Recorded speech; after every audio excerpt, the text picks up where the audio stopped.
So my name's Jeff, and we could just talk to each other, but Yeah. So it's kind of like wide angle, so we're both in there. So what's your name? George. George. Yeah. What? Like when you first hear that question, what happens after this life? What do you think comes next?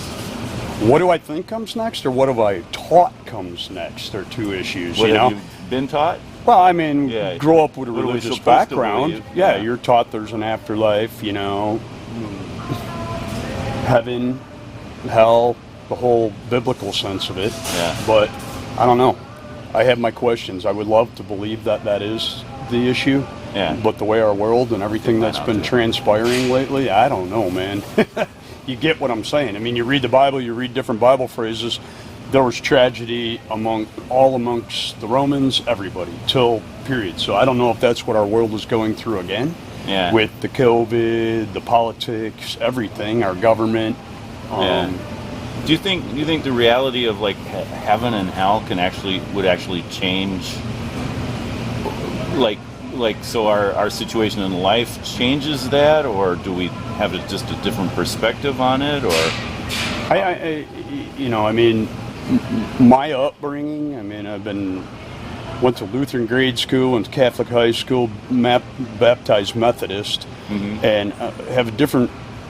I had a lot of schooling in religion growing up. Yeah. But I mean, when reality hits, you would like to have that principle and that belief to base your daily beliefs, your daily morals, everything that you base yourself on. But I don't know. It's just the last 2 years of what's been going on could change people's idea or their perspective of it. Yeah. Can't go to church anymore, so where do people go? Yeah. That's a hard part.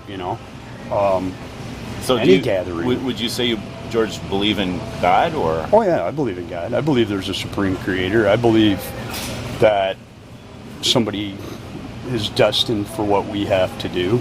Sometimes it's hard because you sit back and might swear word come out here too or there with, like we're in construction and I can't get materials, so who controls all that? The government's controlling it. Who's controlling it? Where's that almighty power?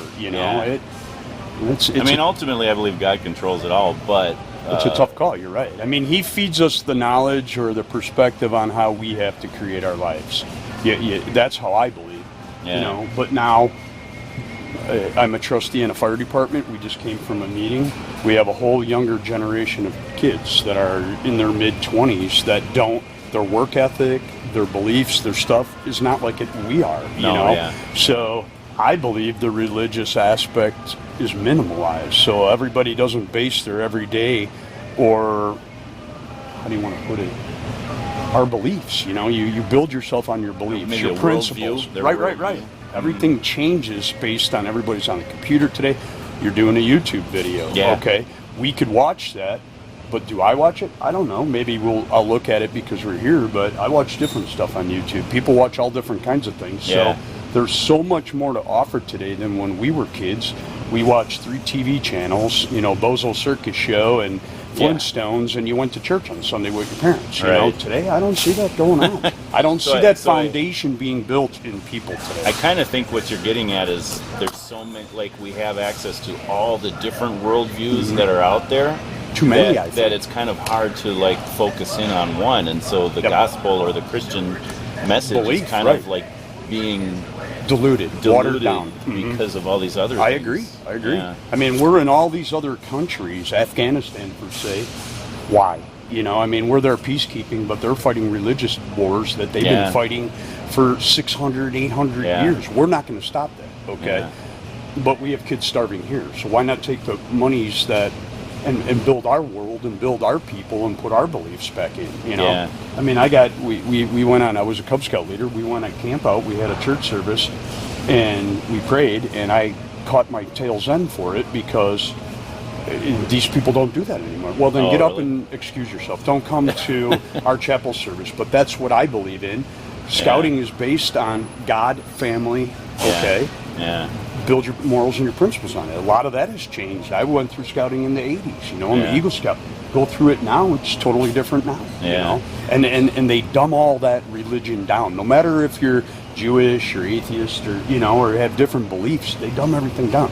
But I think the control, the more you dumb the people down. That's that whole big cyclical thing. Yeah. I'm a big believer in history and getting back to religion. Go back to World War II and what Hitler pulled. Okay, the guy was a genius, insane nut. An evil genius, but a genius. Exactly, yeah. but the principles that he wrote in Mein Kampf before he went into the mass killing, genocide, we're going through that right now, and people need to see that, because if the government starts controlling more, look what he was able to do. Yeah. Yeah. So, George, if kind of the big question is, like, if you were to die today, where would you end up, heaven or hell? If those, I don't know, the worms those would do eat me. exist. Yeah. I don't know. That's a good question. I would want to believe that on my deathbed I can ask God for forgiveness, like they say, and you would be welcome into the kingdom of heaven. Okay. Yeah. I want to believe that. I want to believe that that's what would happen. So I have a hard time believing it sometimes, but I want to believe that because that's what I've been taught.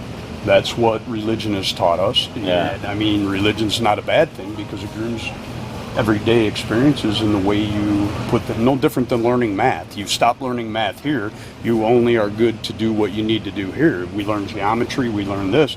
So you learn a plethora of different impacts with religious, how do you want to put it, religious education into your background, and then those are beliefs that you have and you develop yourself on and how you act as a person. Now, you said you grew up Lutheran. I'm baptized Methodist. Lutheran school, Catholic high school. Right. My mom and dad believed in parochial schooling. Okay. Yeah. So myself and my brothers, they didn't do any. We went to. It wasn't based on the religion. It was based on the quality of education. The one thing that all three of those beliefs have in common is they believe in Jesus. Right. Right. Right. And that, like, he died on the cross. Jesus is the Savior. Correct. Yeah. So where does like if some people go to heaven and some people go to hell, where does Jesus come in on this? Do you think you'd be a good enough person for heaven, or you're saying I would hope. Yeah. I always joke we're going to go and hang in that purgatory area, and then he's going to push the button and send you back down. Right. But I hope. Well, I want to see you there. I don't know you, but I would hope. We all joke we got a front seat roll to the fiery hell, and bring our ice cubes. But no, I would hope so. Yeah. I'm not out there shooting up the malls, and Yeah. That's what it makes me wonder. Well, here's what we have going on. Here's today. a little different perspective. Is that because I think what you're saying is like, okay, Jesus died for our sins, but then somehow we need to kind of like earn that, or be a good enough person for that to apply to us. Right. The Bible actually says Jesus died for sinners. Sinners, right. So it sounds to me like that, like, you need forgiveness, you need God's mercy. Right. So we don't want justice on Judgment Day, because if we got justice, we would get what we deserve, which for me, that would be hell, right? Yeah, exactly. And I think you agree. All of us. So we want mercy, but here's the thing, God's already shown you mercy because Jesus already died in your place. Correct. Already took your punishment for you. Correct. So now, instead of looking at good deeds like, oh, that's going to kind of get me over the top kind of thing, it's more like, well, Jesus already saved me. Right. I believe in him. He's my Savior. Now I want to respond with good deeds. Right. I want to... Well, that's what I meant about the religious principles instilled in your life at a young age or whatever, that you can develop how you act as an individual. Yeah. You know what I mean? Yeah. No different than the math scenario I gave you, or learning English or spelling, or that religious foundation, so you understand what you're saying, and on top of it, believe that. Yeah. So it's amazing over the Christmas holiday how many people, I don't know why people are this way, but we went to the grocery store, some lady get all crappy with you because you're in her personal space. I wished her a Merry Christmas. I don't believe in it. I said, okay, rethought that because of today's day and age. And I was kind of trying to be derogatory because she was being extremely rude to the cashier, to myself, my son, the people behind us. And I said, well, happy holidays. I told you I don't believe in it. Oh, not even holidays. No, you don't have to treat people like that, but, if my son and others weren't there, I might have told her where to go, so that is where I'm on that teeter-totter, you know. But it's hard. It's way hard, man. To hear that. You try to talk like you're doing with me, or being friendly to others and express, be out and I feel network like and that. saying happy holidays, you were meeting her halfway, but she didn't want to go her Well, I half, thought about that because you know how that goes today is you can't say the Pledge of Allegiance anywhere because it's God in it. You can't pray anywhere where you go anymore, yada, yada, yada. So I said, hey, I'm going to meet you halfway, happy holiday. And she still got on me about it, Yeah. So I don't know. I believe in it. I believe in the foundation. I believe it makes people a better person, religion, Yeah. I think like the one- churches one always way- are striving is that they need membership. They need people back. It's Yeah. all over the media, everywhere you go. And I don't think people have that structure because they're sitting on this now, all the time. Yeah. And on the computer Distracted. and stuff. People are distracted, or so one way to think about it, like you're kind of getting back to math all the time, is so there's like you say 2 + 2 = 4, right? There's a lot of wrong answers. It's not 5, it's not 7, it's not 3, it's 4. And so that. So Jesus said he's the way, the truth, and the life. No one comes to the Father but through him. So that's the right answer. Right. It doesn't make, just the fact that there's so many wrong answers doesn't make the right answer any less right. Right. I get it. Kind of like math. Yeah. The other thing about math is just because 100 people say 2 + 2 is not 4 doesn't make Kind it of more any or less like go to trigonometry or algebra where you have a definitive answer. That's kind of more like the it is not a popularity contest. Right. And I so get it. so I think I always heard my grandparents say, Sunday was a time for family. You'd go to church, you'd come over to grandma's, you'd eat, and all this.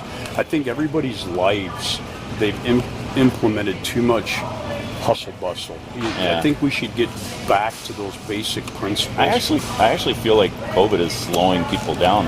You know what? A lot of the jobs that were like, where are all the workers? I think a lot of people were working 2 and 3 jobs. I know. And so now they're down back. I down agree to with one, you on that one. know? The other thing I agree with you, and it's funny you said that about the COVID thing when we were all grounded and locked down to our houses and that. I think it was more family time. We were out, we barbecued, we sat on the patio more than we ever did. I saw people walking around my neighborhood every in family day. We groups, sat outside in the yard and the dogs played and all that. You used to do that once in a while, but you spent that time with each other at home and stuff, and I think it was a good thing. So people are calling it a great reset, and I think it could go in 2 different directions. It could be, let's get back to our family values, and I agree with you on that. Or they want to change the whole world. A lot of big corporate business wants to change the world now because it's cheaper for everybody to work from home and be just as productive. True. Allegedly. Okay. Right. Yeah. But I think the reset needs to be hit where people need to go back to. I always said I would like to go back if you had to came back in a different life, come back as like during the Great Depression era. Okay. Yeah. And the reason being is you went to work to live, okay? And today there's too many things the government gives, this, that. And it's amazing how people don't work as hard as you had to back then to live, And then you read the history on the Great Depression. Now, there's a lot of scandalous bullshit scandalous stuff that went on during the time. But if you walked into a blue-collar family, it was about family, about education, about religion, and about survival. And it was basic, It's not about, I got an $80,000 pickup truck and you have an $11,000 pickup truck. Right, it was exactly. the basics. And I think that was so simple, And that's where the greatest, they say, the greatest generation came from. Well, that's the generation who went to war, World War II. My grandparents grew up in the Great Depression, and look what our country accomplished during World War II. 5 years of World War II, we were the greatest nation on earth. Everybody pitched in, went to work, and that's kind of a little bit of the feeling I got with the reset you were talking about with the COVID. People turned around and looked at what they had to do or how we have to do it, all right? Kind of reevaluate. And I can't believe how back then we were able to accomplish that in 5 years. 2 fronts, the Pacific and the European front, versus we can't even take care of ourselves today. It's just it's. Well, I want amazing. to encourage you, get back to church. Were you going to church before COVID or no? No.